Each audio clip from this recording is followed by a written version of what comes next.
이번 시간에는 최근 공정거래위원회에서 발표한 주식회사 SMC 인터내셔널의 가맹사업 거래의 공정화에 관한 법률, 가맹사업법 위반 사례에 대해 알아보겠습니다.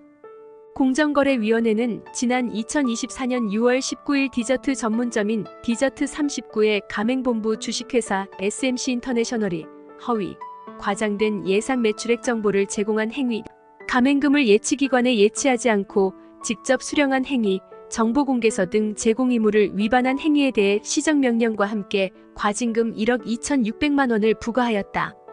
공정거래위원회에 따르면 SMC 인터내셔널은 2019년 3월 14일부터 2022년 10월 11일까지 114명의 가맹희망자와 가맹계약을 체결하면서 가맹사업법에 규정된 방식에 따라 예상 매출액 범위를 산정하였다고 예상 매출액 산정서에 기재하였으나 실제로는 점포 예정지가 속한 광역자치단체의 가맹점이 아닌 타 광역자치단체의 가맹점을 포함하는 등 자의적인 방식에 따라 예상 매출액 범위를 사실과 다르거나 부풀려 산정하였다.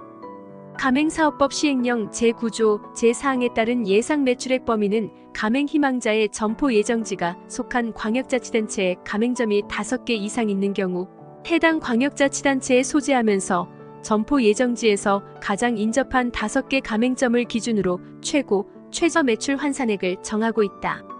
또한 SMC 인터내셔널은 2018년 1월 20일부터 2019년 10월 1일까지 가맹점 사업자 피해보상보험 계약 등을 체결하지 않은 상태에서 가맹희망자 43명으로부터 예치가맹금 총 4,185만 원을 자신의 계좌로 직접 수령하였고 2018년 1월 20일부터 2022년 8월 19일까지 가맹희망자 46명에게 정보공개서 및 임금가맹점 현황문서를 제공한 날부터 14일이 지나지 아니한 상태에서 가맹금을 수령하거나 가맹계약을 체결하였다.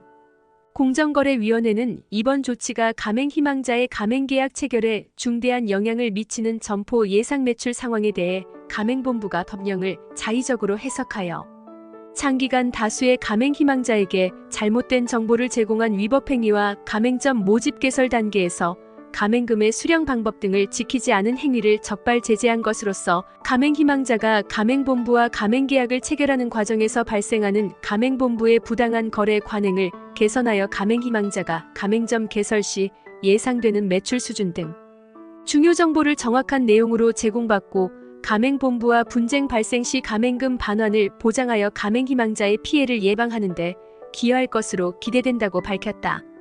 이번 위반 사례와 관련된 정확한 법률은 가맹사업법 제6조 2호 가맹금 예치 등 제1항 가맹본부는 가맹점 사업자로 하여금 가맹금을 대통령령으로 정하는 기관에 예치하도록 하여야 한다.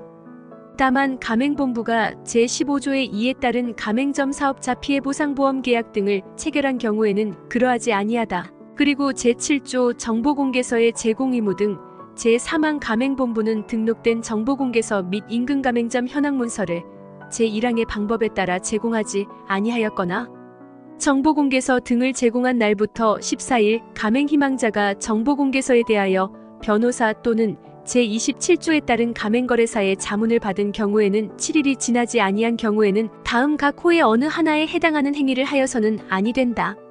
제1호 가맹희망자로부터 가맹금을 수령하는 행위. 이 경우 가맹희망자가 예치기관에 예치가맹금을 예치하는 때에는 최초로 예치한 날에 가맹금을 수령한 것으로 본다. 제2호 가맹희망자와 가맹계약을 체결하는 행위. 마지막으로 제9조 허위과장된 정보 제공 등의 금지. 제1항 가맹본부는 가맹희망자나 가맹점 사업자에게 정보를 제공함에 있어서 다음 각 호의 행위를 하여서는 아니 된다. 제1호 사실과 다르게 정보를 제공하거나 사실을 부풀려 정보를 제공하는 행위이다. 컴플라이언스 아카데미는 앞으로도 공정거래관련법에 대한 기업의 위반 사례 공유를 통해 공정하고 투명한 사회에 기여하겠습니다. 감사합니다.